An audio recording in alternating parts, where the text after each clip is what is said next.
much, Anil. It's wonderful to be here again.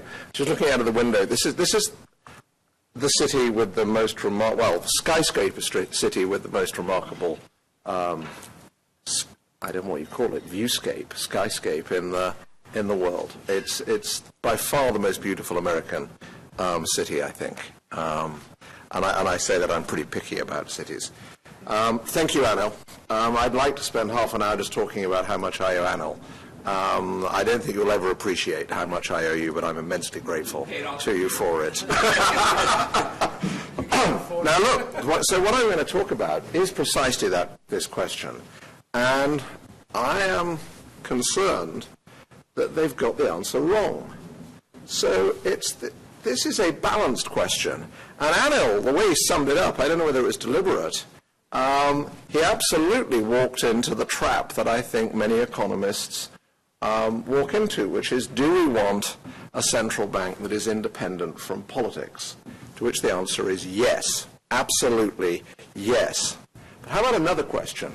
Do we want a central bank that enjoys legitimacy, that isn't overly powerful? I was at the Bank of England for 33 years. For the final 12, 13 years, I was on all the policy bodies, and so had gone through confirmation hearings in front of our Parliament.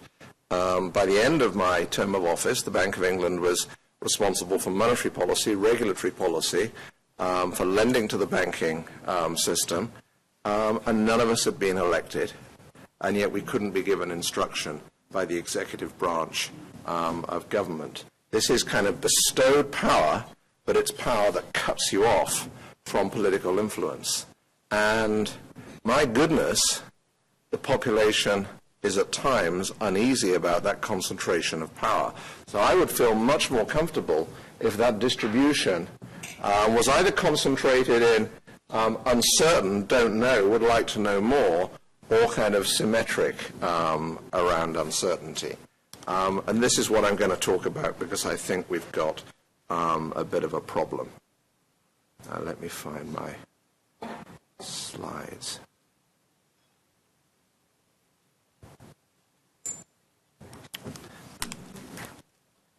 Be thinking about this question while I'm introducing what I'm going to say. So about a year ago, Raghu Rajan, lately of this town, was giving a similar lecture in Basel, except that everybody in the audience is a central banker or a retired central banker. And the title of Raghu's lecture, or the main theme of it, is the only game in town. And it ends up being a lecture, turns out to be a lecture about whether or not central banks are doing the right things, whether they're stimulating too much or too little, how it's going to affect the emerging market economies, everything that he's talked about since he became governor of the Indian Central Bank. And I don't know whether he was surprised by the response he got. The response he got, no one was terribly interested in the question, are we doing too much or too little? Or is it affecting this or that? They spend their day-to-day lives thinking about that. What they were concerned about is the only game in town. We hate being the only game in town. Indeed, as one of them said to him, if we're the only game in town, I'm getting out of town. And that summed up their feeling of how did we end up in a position where we were so powerful, the fiscal authority was doing so little, and will this leave our power brittle and being taken away from us? So when was this said? So I've got three questions for the audience. Central banks should be free from political pressure. In countries where there is no central bank, one should be established.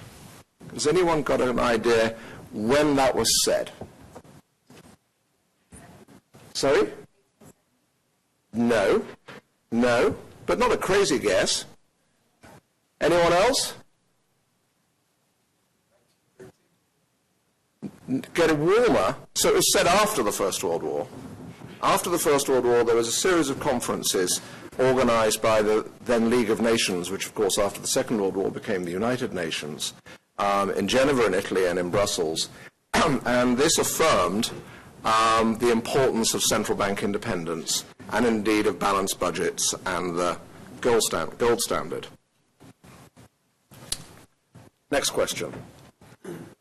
To which politician was this advice given? We, the Treasury, have neither claim to be consulted nor power to enforce our views on the central bank. It is not desirable that we should have any such claim. To which prominent politician was that advice given?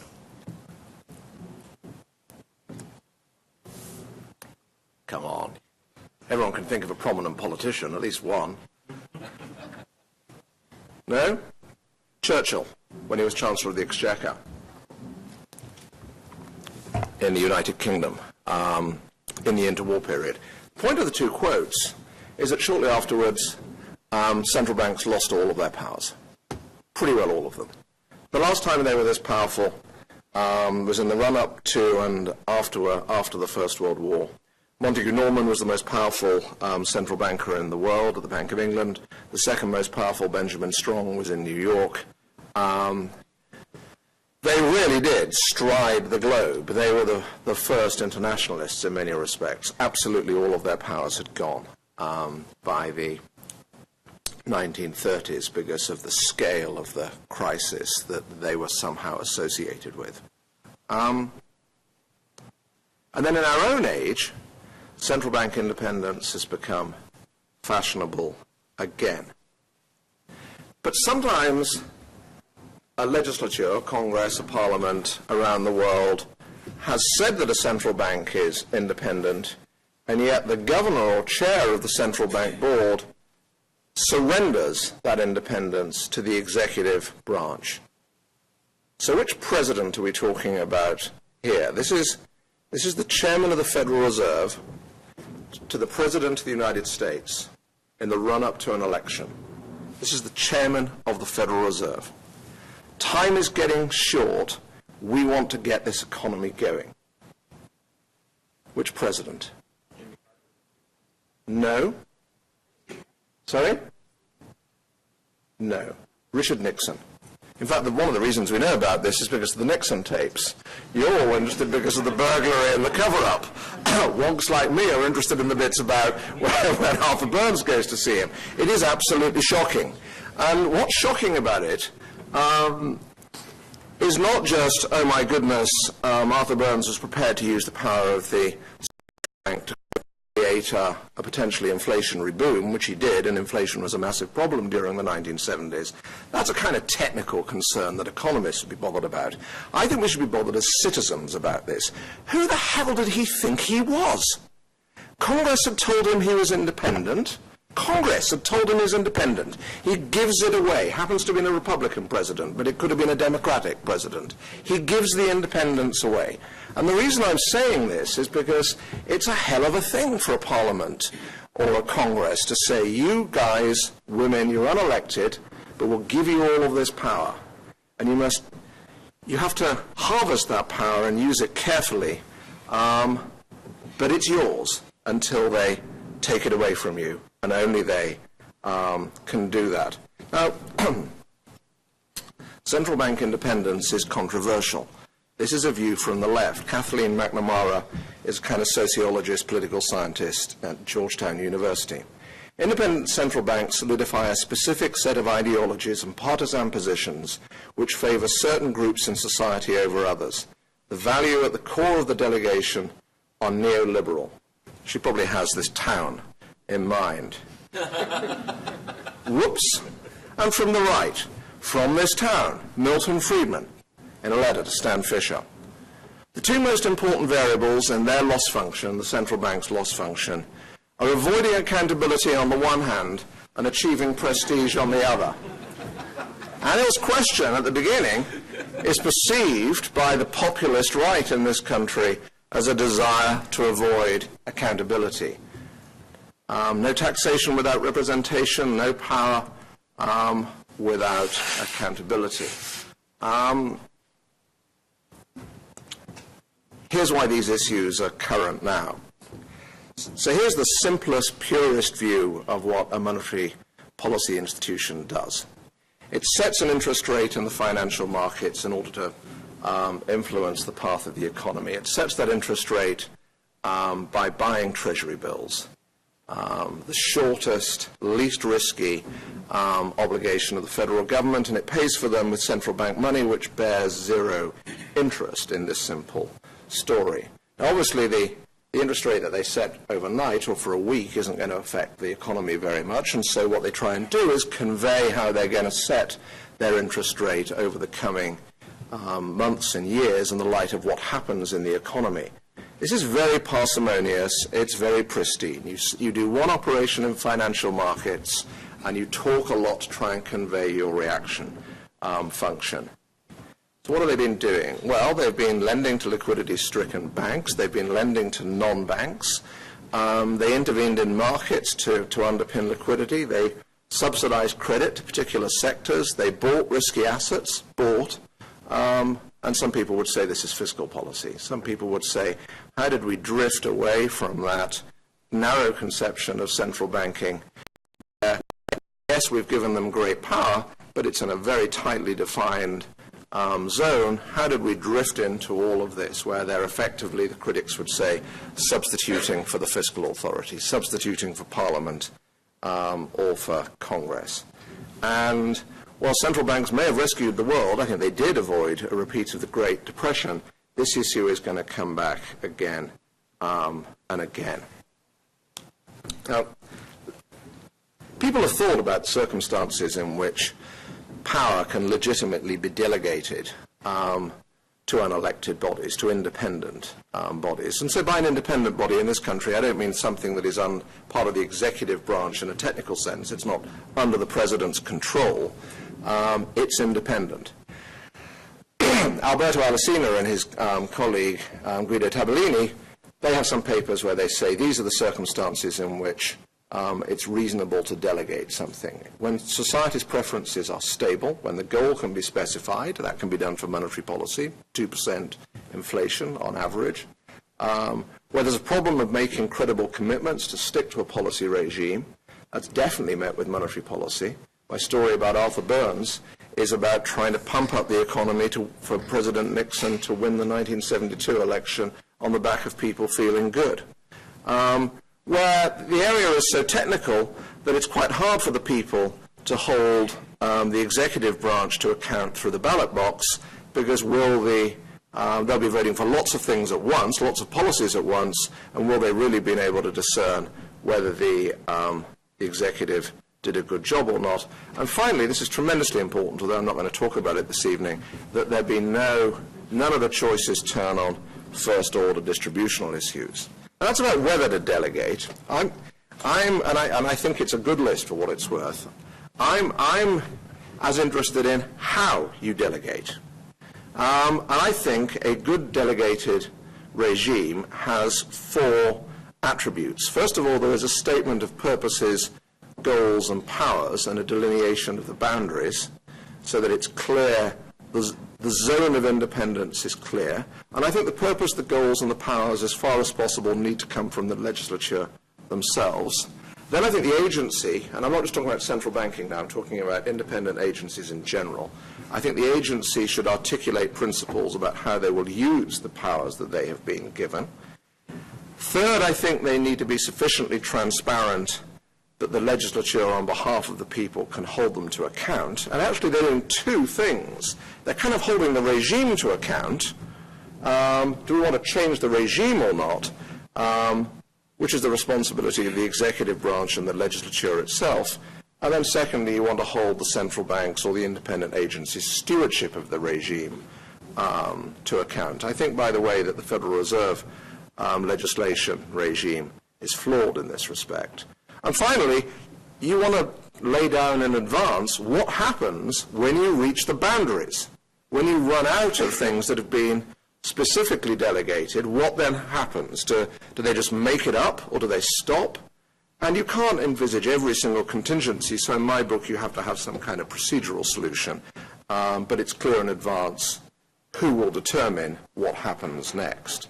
Now, so here's my mark on how well the central bank regimes, or lack of regimes, scored during the crisis over the 3 areas of their policy which hadn't really been talked about very much before the crisis. So I think it scored pretty well on monetary policy. That's off screen.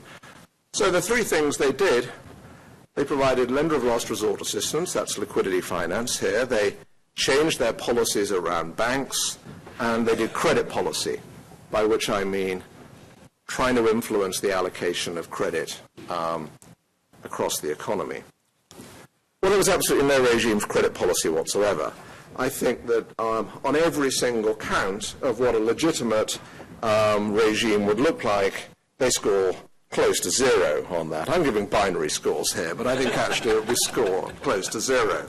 On the liquidity side, I mean, people did really understand that they were going to be the lender of last resort to banks at least, but they hadn't articulated very much about their operating principles. Some of them did it kind of almost in real time as they were lending. Parliaments and Congress had absolutely no framework for holding them to account for this, which is one of the reasons the Congress has been so angry about it all. And there was absolutely no conception about when you came to the buffers of the standard precepts of lender of last resort assistance. So this is not a pretty picture. Now, in one sense, that's what crises are for. Crises expose weaknesses in the setup of our government institutions, as well as, of course, in the banking system and financial system. And one of the things you have to do after the crisis is build a better regime.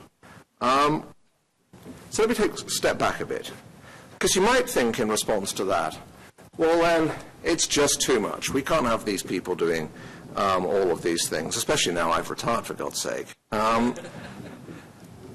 Should we take their independence away? I don't think so. I don't think so. I think that monetary independence really is a profound thing. I think Buchanan was wrong, or kind of overstepped, not completely wrong, but overstepped when he said the monetary authority is something analogous to the independent judiciary, but he wanted it bound by the parameters set out in a monetary constitution. But I don't think the central bank ranks as highly as the judiciary. Here are former president of our Supreme Court. We do actually have a Supreme Court in the UK, although people here find that hard to believe. Lord Phillips defined a constitutional law as follows. A constitutional statute is one which conditions the legal relationship between citizen and state in a general overarching manner, or enlarges or diminishes the scope of fundamental constitutional rights. I don't think anything to do with or around central banking does that. I don't think central banks operate at the level of the Supreme Court. They're not defending our fundamental liberties. But I do think they are unusual as independent agencies in one very important respect. Almost the cardinal principle of Western democracies, probably democracies around the world over many hundreds of years, is that there should be a separation between the executive branch of government and the fiscal authority. This is what the English medieval parliament was about, which is the first significant parliament. It is about wresting away from the king the power to tax. It is that principle is enshrined in your constitution in separating Congress and the executive branch led by the president. That is what the first few articles of your constitution are fundamentally about. But if you leave the executive branch with the power to create and print money, you have given it a backdoor way to tax the people, to inflate away its own debts, and to finance expenditure without having to go to Congress or Parliament for supply, as we call it in the UK. I think it may be called that here. So I think that an independent monetary authority, I don't think one needs to defend it on the Alesina criteria of a time consistency problem. I think it is actually a corollary of the constitutional choices that our societies have made over nearly 1,000 years. I think it is quite simply inconsistent with the separation of powers for the executive branch of government to control monetary policy. Now, if that's right, the question, so can we just leave it at that, at the monetary bit, is tremendously important. Should we stop there, which I think is what was in Buchanan's mind? And I don't think we can. And I don't think we can because of the existence of banks. Most of the money in our economy, all of our economies, isn't money created by central banks. It's money that we hold in our bank accounts. Now, there are people who, since the 1930s and probably before, would ban banks for that very reason. They think that having a private money system, a credit system that is based on private money, is fundamentally fragile in terms of the positive economics, and is fundamentally wrong in terms of partly usurping government power. I disagree with that point of view, and perhaps we'll talk about that over questions, but let me say this, because some of your colleagues here, John is now on this, has joined this, and this all starts in the Chicago Plan in the 1930s. One of the things that has been forgotten about the Chicago Plan is that some of the people in Congress and the Senate who were keenest on the Chicago Plan wanted government to be responsible for the allocation of credit. And it is, if you take private banking out of the allocation of credit, you need to be very sure about two things. First of all, that you won't end up with government allocating credit. And secondly, that you won't undermine the constitutional principle of government not being able to control the money printing press. So if we are stuck with banking, as I think we will be, then we need a broader definition of monetary stability, and one where the central bank is responsible not only for stable prices of goods and services, but also stability, if you like, in the exchange rate between the value of a deposit with the banking system and a unit of central bank money.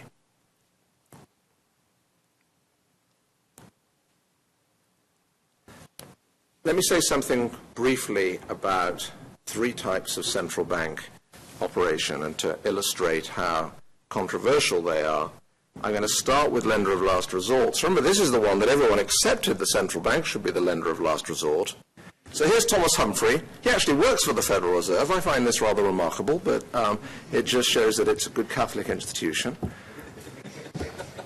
So Humphrey says the Fed is, this is quite recently he said this, the Fed has deviated from the classic model in so many ways as to make a mockery of the notion that it is the lender of last resort. Across the Atlantic, Finance Minister Alistair Darling, in retirement. I could not in practice order the bank to do what I wanted. Independence had a downside as well as an upside. So Humphrey thought the Fed had done too much, and Darling thought the Bank of England had done too little. I don't have to take sides between Humphrey and Darling, because my point is, no one says when inflation is at 5% or at minus 1%, no one's arguing, well, that's what we wanted it to be. Everybody understands that we want it to be around 2%, and we want the economy to be more or less at full employment. These kind of complaints can only arise in a world where no one has specified the regime properly. The angle of the Federal Reserve is because there's a perception that they lent to bust institutions. And it doesn't matter whether they did actually lend to bust institutions. I think they would say that they didn't. But there is a widespread perception that they did. And they need to fix this. They need to get out there and, however hard it is, create a framework where in future they can demonstrate ex post that they had thought ex ante that the firm was solvent and that those beliefs were reasonably grounded on their forecast of the economy and their assessment of the effect of the liquidity injection, rather than just a hunch or, well, let's treat them as though they're solvent because we need to fix the credit system.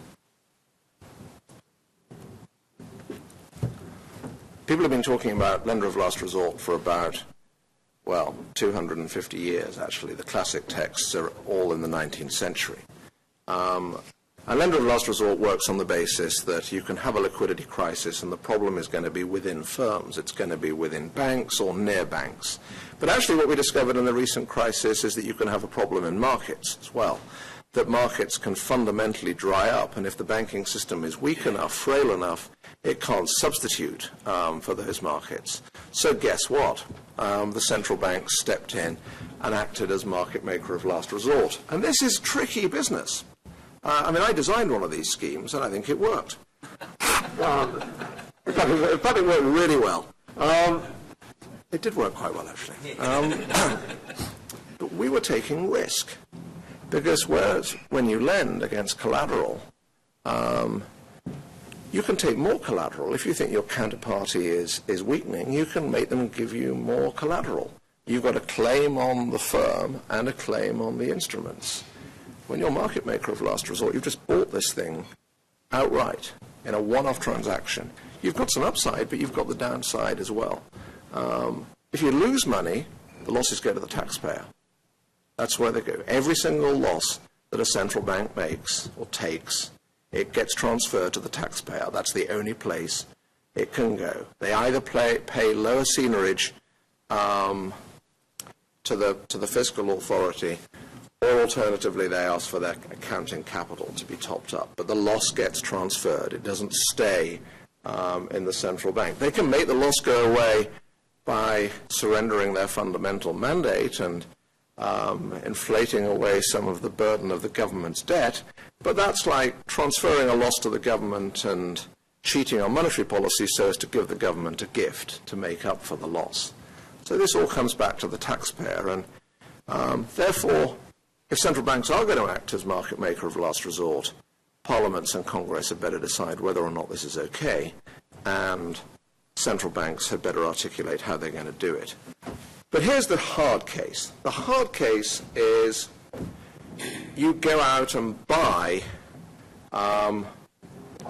credit instruments, private sector credit instruments, not so as to fix a market malfunction, but so as to stimulate the economy.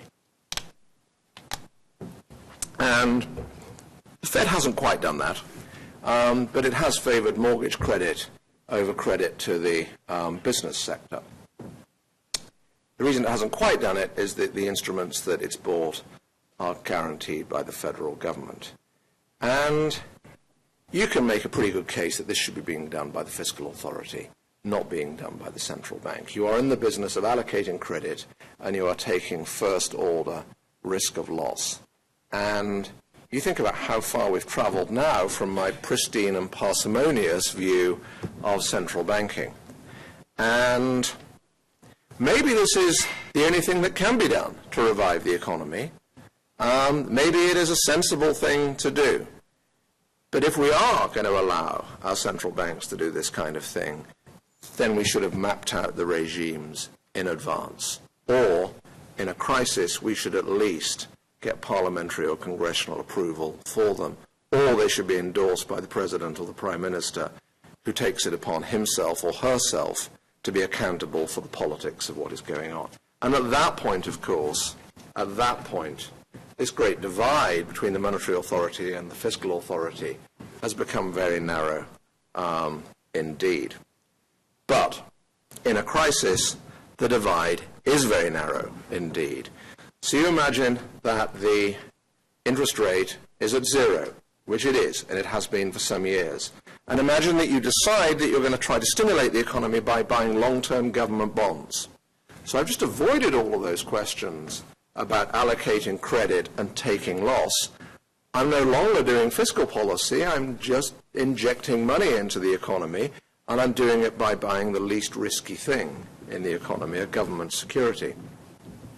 But even so, the division between me and the fiscal authority has narrowed to near nothing, because they can undo what I'm doing. I'm no longer buying treasury bills.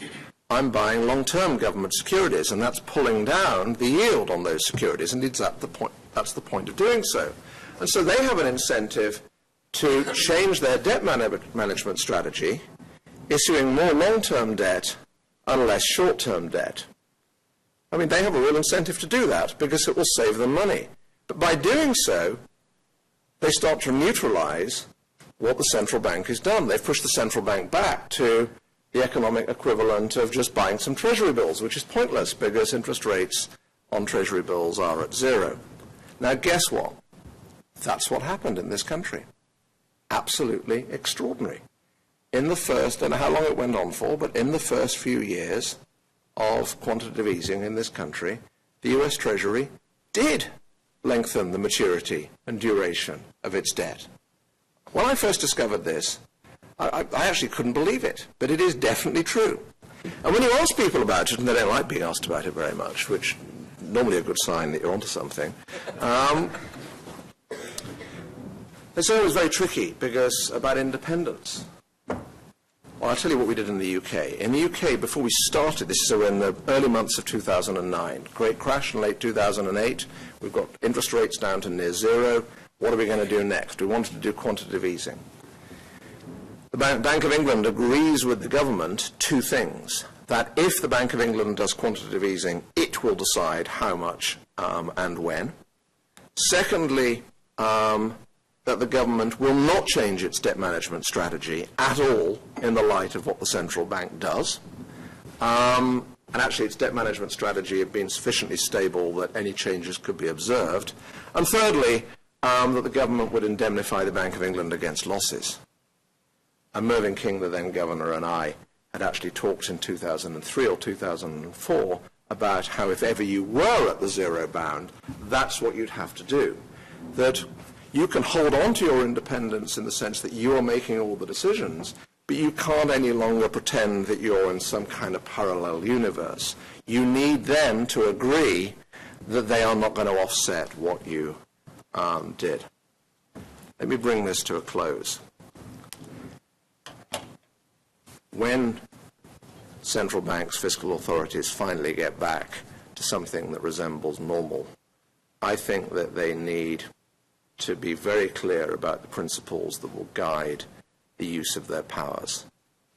I think the most important almost is that they should be parsimonious in the use of their instruments in normal times. And the reason for that is it's much easier for the public, Parliament, Congress to monitor what you're doing by setting your standard interest rate than if you are trying to influence the risk-free rate, term premia, credit premia, everything else through different parts of your balance sheet. I think it is simply, if you don't need to do it, and you don't in normal circumstances, you shouldn't do it because, frankly, it will create a smoke screen through which the democratically elected authorities can't monitor what you're up to. Secondly, I think to the extent that central banks are going to try and lean against booms, they would do much better to use regulatory instruments than to use balance sheet instruments. And here, for those of you that follow this debate, I think our friend Jeremy Stein is wrong when he says monetary policy gets into all of the cracks. This imagines autarky. It doesn't. You can borrow in foreign currency from abroad. That's what goes on elsewhere in the world. Monetary policy in the UK is not enough to stop a housing boom, I suspect, because people will then borrow in euros and take the currency risk, or in dollars and take the currency risk. Regulatory policy doesn't get into all the cracks either. Jeremy is wrong about that. Nothing gets into all the cracks. This is seriously hard. Thirdly, you should do contingency planning for as many possible disasters as you can think about, and you should make them public during peacetime. And you should also make clear who will decide what when something happens that you hadn't thought of. And finally, society needs to square up to the fact that, yes, the central bank is doing quasi-fiscal things all of the time. It's taking credit risk, it chooses its counterparties, it chooses its collateral. And we need to be explicit about that, and I prefer to think about it as central bank independence involves a carve-out from normal fiscal processes. But it's somebody else, the people who are elected, who should decide the assets that are eligible as collateral, the assets that are eligible for outright purchase, if any, how losses will be transferred to the fiscal authority, and how those losses and profits will be published. And I think all of those things would help to restore legitimacy. Final thoughts. So what about the only game in town? I've just kind of taken it for granted that they're the only game in town. Of course, the underlying problem is not the monetary constitution, it's the fiscal constitution. Our societies haven't found a way at all for the fiscal authority to bind itself to a future path. It's widely thought that this country should have had looser fiscal policy over the past few years, but with a commitment to have tighter fiscal policy in the future. No one knows how to generate any commitment of that kind, and it makes Congress, parliaments reluctant to provide stimulus when perhaps that would be the best macroeconomic instrument. And that then leads to the big issue, and when I gave a similar talk, not quite the same, in Harvard, the subsequent discussion revolved entirely around this question, where one or two people, quite famous people, advocated, actually, given that central banks are the only game in town when really bad thing happens, you're wrong, Paul, to want to pin them down too much. We should actually give them a great deal of latitude so that they can rescue the world. And yes, they will get shouted at, but nevertheless, they will have saved the world. And I don't agree with that. I don't agree with that because it's not a one-shot game. Congress did trim the Federal Reserve's powers, and I think there are plans in some parts of the polity to trim the powers more in future as well. And if you save the world once and you can't save it again in the future, well, then you didn't serve society well. But there is a more fundamental point. No one, when I was in office, no one elected me. No one elected Janet. No one elected Stan. No one elected Mark. And yet these people are as powerful as anybody in our society, and probably since Montague Norman and Benjamin Strong. And they lost all of their powers. And they lost all of their powers because they didn't understand about legitimacy. I think today's central bankers do, but they need to. Thank you.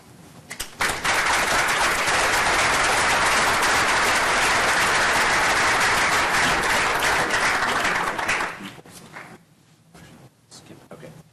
All right. So, Sir Paul, we'll take some questions. We're recording this so that for people that are watching it later, we need to wait till you get the mic. We're going to group questions. You can raise your hand. We'll collect 2 or 3, and then he'll answer, and we'll collect 2 or 3, and he'll answer. So why don't we start? If you've got a question, raise your hand, or I can cold call you.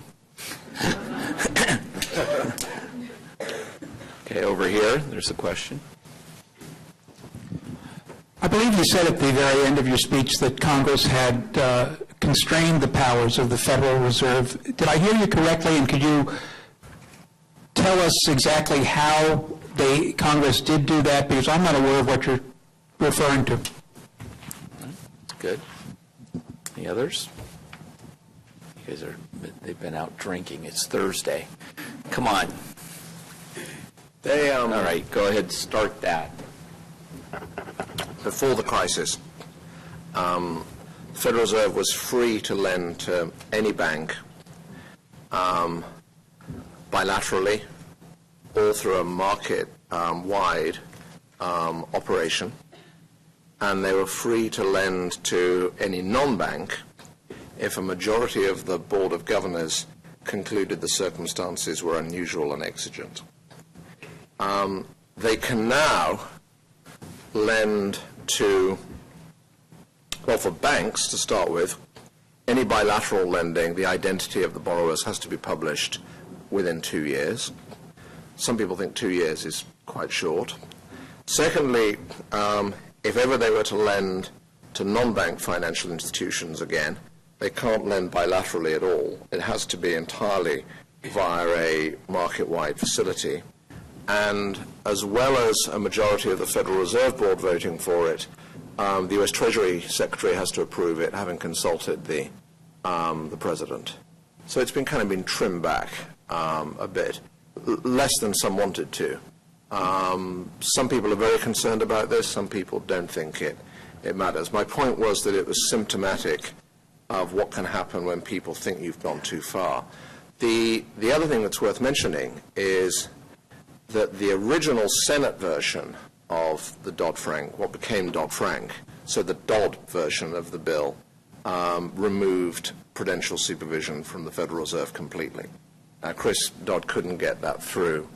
Well, I'm not sure whether he couldn't get it through the Senate, but he certainly couldn't get it through in agreement with the House.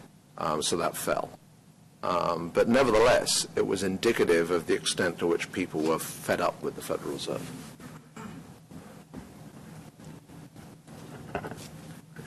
Christian, go ahead.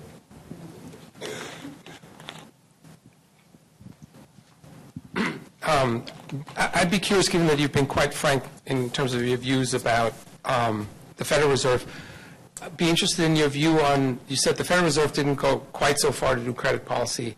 What will be your view on the ECB, where it's a slightly different matter because there we're having now different countries. Yeah. And so some of the risks that, you were talking about it with credit policy that arise within the U.S. kind of there arise in disguise through buying instruments from different countries. And I'd be curious what your take would be there. Do you want me to take another one or answer that? No, because I think they woke up now, so they're Okay. going to ask more questions. All right. So there's a question. Raise your hand again if you had a question. There was at There's least someone back here, yeah. Thanks. Thank you. My name's Jake. It sounds like one of the solutions was to allow Congress to determine what is effective collateral for a loan, for example, because they're elected. But meanwhile, the people in the central bank have been studying economics and finance for all of their lives, whereas people in Congress have been in God knows what. Why should they be the authority on what is effective collateral versus the experts? Okay, I think those are two great questions. So in answer to Christian, I think this is a great question. I mean, actually, what looks controversial depends on where you sit. So in the United Kingdom, Close to the mic. in the United Kingdom, the controversial issue was, should they be allowed to buy private sector paper? On the continent of Europe, the issue is much more about whether it's okay to buy sovereign paper, for two reasons. One is some of the sovereigns are in real difficulty, so you're taking a lot of risk. So you're basically making a fiscal transfer, because again, if the ECB takes a loss, the losses get transferred to the 17 central banks that are its members, and from there to their 17 fiscal authorities, according to what's called the capital key, which means Germany gets most of the loss. So actually this is a way of making a fiscal transfer from the ECB doing very risky things in the periphery of Europe would be a way of making a fiscal transfer from Germany to the periphery. So it's controversial for that reason. But not only for that reason, there are also people that would worry about the ECB buying German government paper, because this starts to shade into monetary financing of the government. I mean, if I may say so, the question, I think, nicely illustrates how all the choices are kind of bad choices, in that there's going to be someone somewhere that thinks you have breached some sacred divide between the fiscal area and the monetary area. And my answer to that is, well, actually the divide is blurred, and so each society just needs to decide where the line is. It's a choice, which brings me to your question. I mean, in one sense, of course, you're right. Does someone like me know more about that kind of thing than the people to whom I was answerable? Yeah. I mean, that's why I existed. That was the point. But if you turn it around and say, but does that mean that these unelected officials can just kind of write their own script? No. So I'm not sure that it entails that the Parliament or Congress have to determine the complete list, but they could determine the broad criteria. Or you could have a process where the central bank had to go and explain to them. You know, when did a central bank last go to a Parliament or Congress and explain during peacetime their collateral policy? I don't think they did, but they spent a lot of time in peacetime talking about how monetary policy works. I mean, in a sense, my big point is, I think the academic community and central banks together did a fantastic job in framing monetary policy, both technically and in terms of the political economy of it, in the 25 years leading up to the crisis, but neglected both communities neglected this, and that has left parliaments and Congress uneasy about just who these people are and why are they so powerful.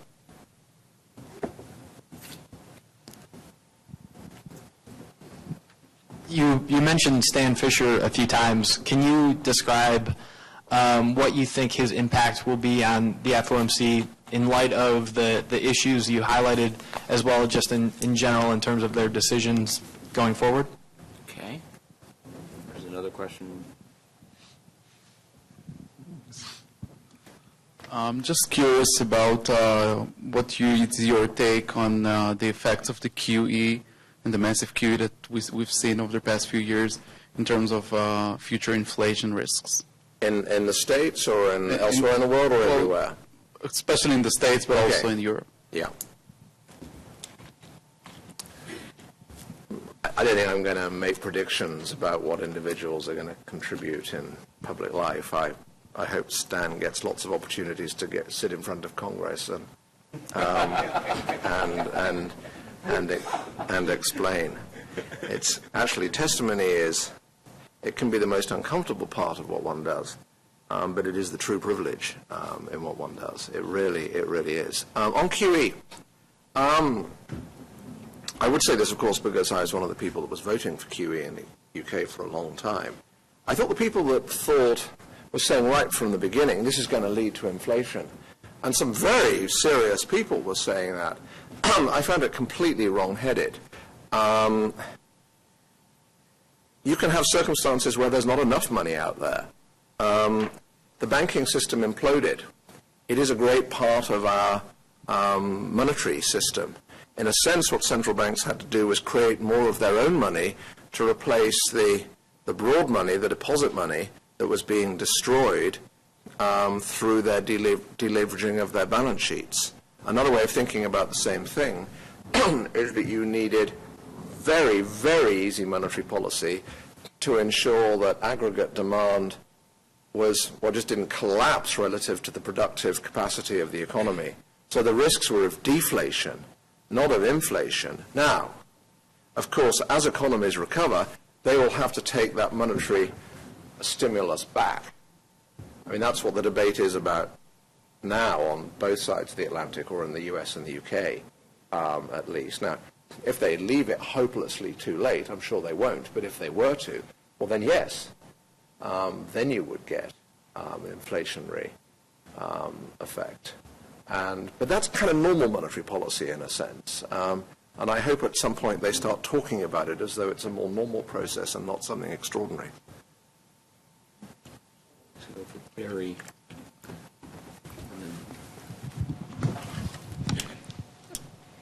Paul, go back for a second to your description of the changes to 13.3, exigent and emergency lending powers.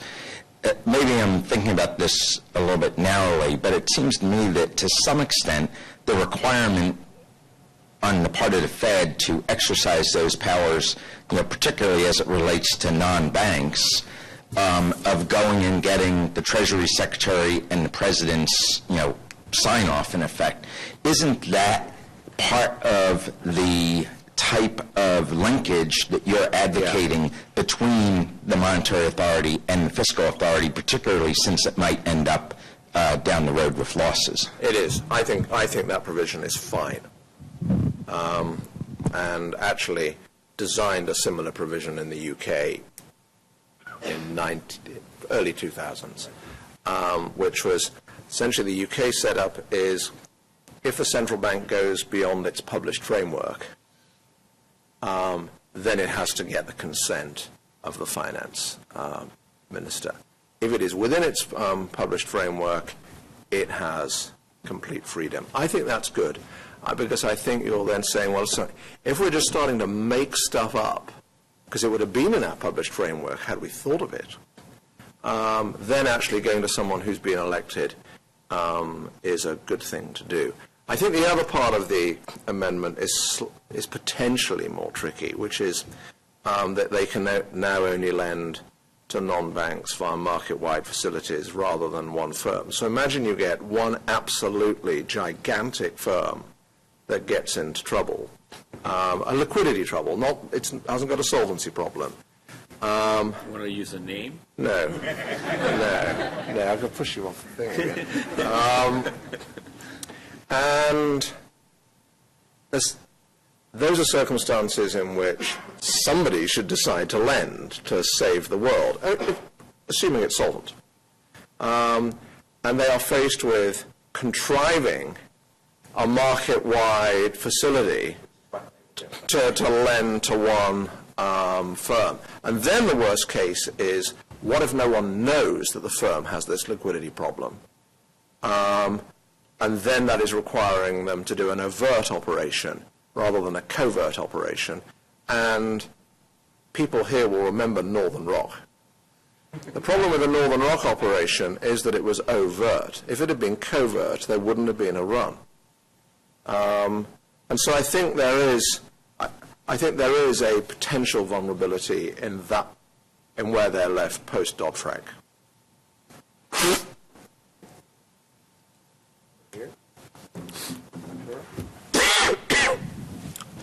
As a contrast, could you comment on the performance of the Chinese central bank? Very interesting.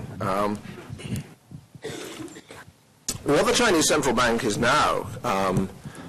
You can just run it. Okay. You could answer the questions. You do a better job. What the Chinese bank is now, how should I put it, engaged with, is their equivalent of shadow banking. So this was a massive problem here, and it will continue to be a massive problem here for what it's worth, which is you re-regulate banks, de jure banks, and so in a free world you've just created massive incentives to move the creation of credit and money into something that is a bank in economic substance but not a bank in law. And that's exactly what's been going on in China since the crisis.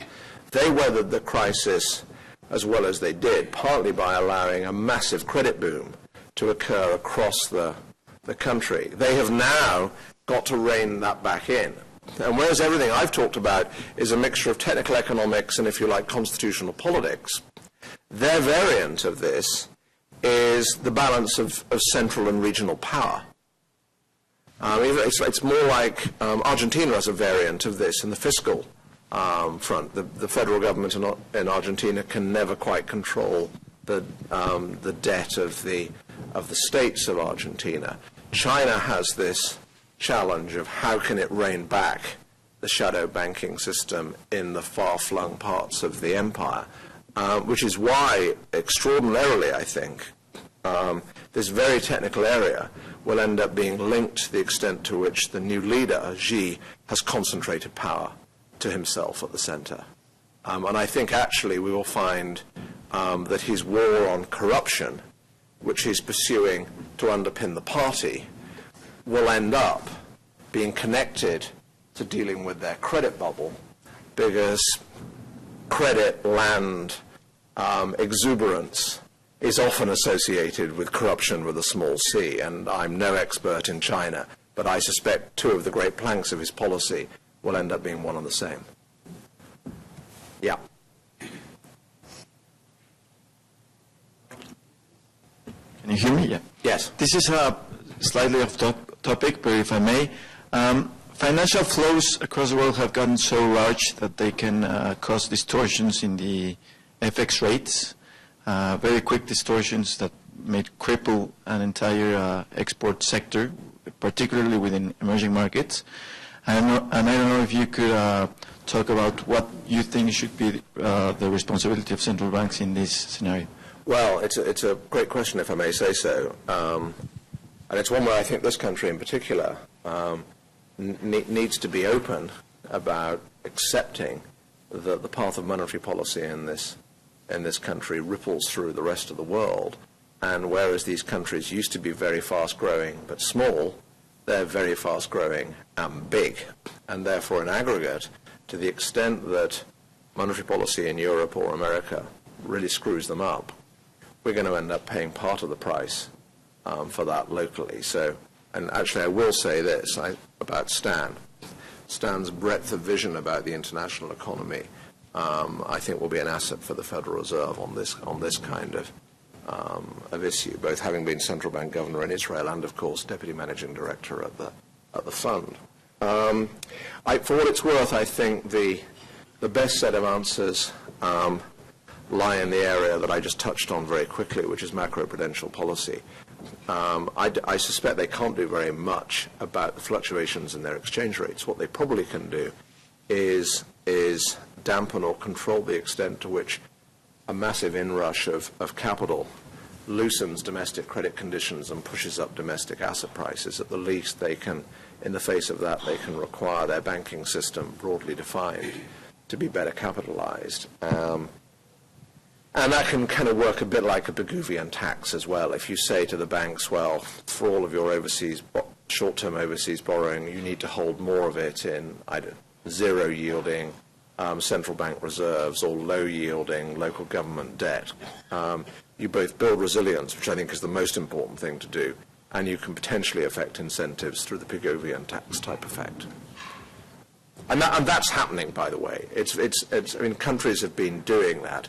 Let me add that I think there's a risk, and I've said this to the IMF, who I'm advising at the moment, that they need to find ways of distinguishing between what I've just described, which I think is not a beggar thy neighbor policy, to distinguish that from, well, I'll say something is macroprudential, but what I'm really trying to do is influence my terms of trade.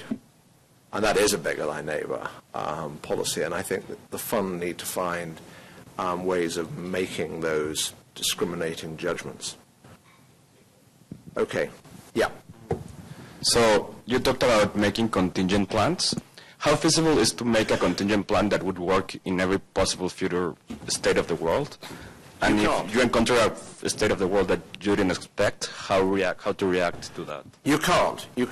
And so you could certainly always do better. And so we've now discovered all sorts of things can happen. It would be inexcusable not to have contingency plans for those kind of events, even if we wait another 30 years. So each generation learns from the previous generation's mistakes. And if I didn't get this next point across clearly, I apologize. What I'm saying is you need to make clear that you won't have thought of everything. And when you hit the boundaries of your, if you like, articulated plan, here's how decisions will be taken. And if I go back to the exchange of barrier, it might be, well, in those circumstances, actually the president will decide. And the president will be accountable to Congress. Or it might be, well, in those circumstances, we will allow the Federal Reserve or the Bank of England to decide, provided they brief the chairs of the House Banking Committee and the Senate Financial Services Committee or whatever. But you put in place some procedural mechanism where elected people are involved. That's my point. Because at one stage in the UK during the crisis, we were giving testimony and we were asked, who's in charge? And you remember the Clinton thing? It kind of depends what the word is means or something. And the answer was, this was daytime TV stuff. Well, it depends what you mean by who's in charge. Well, no, it depends what you mean by in charge. And my point is, that was okay in 2007, but it should never be okay again. Next time, when you get to the boundary, it should be clear who's in charge for what. And that doesn't mean the president or the chair of the House Banking Committee is suddenly running the central bank's balance sheet. And certainly, and I didn't say this and I should, certainly there should be no surreptitious surrender of the central bank's control over how much money they're creating. Or if there is, it needs to be completely open and central bank independence is suspended. It was effectively suspended during the Second World War. Well, fair enough. Second World War was quite a big thing. But it was clear. It was clear. And it should be clear to everybody. There shouldn't even be, well, we'll suspend central bank independence and tell people in a while. No, that bit should be made. If they ever do that, it should be clear instantly, which is why the Arthur Burns episode is such a telling tale. Thanks a lot.